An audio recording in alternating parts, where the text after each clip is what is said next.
تاريخ اتلان حضرت حبیب رضی الله عنه او میرمنې عبید الله په 11 هجری کال کې د اسلام دریم خلیفه عثمان بن عفان رضی الله عنه حضرت حبیب بن مسلمه الفهري رضی الله عنه ته 8000 پوځ ورکړ او د ارمینیا د فتح کول دپاره یې واستوي.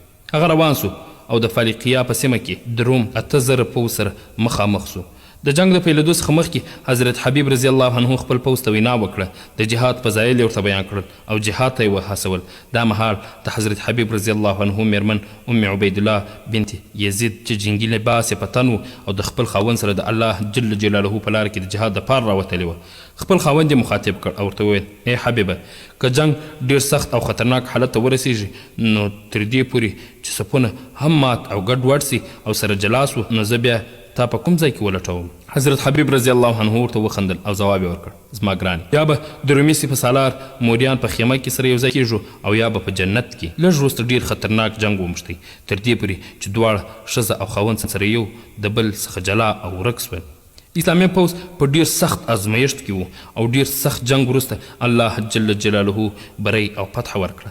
حضرت حبیب رضی الله عنه د فتح د اعلان دپاره د موریان خیمې ته ننوتی.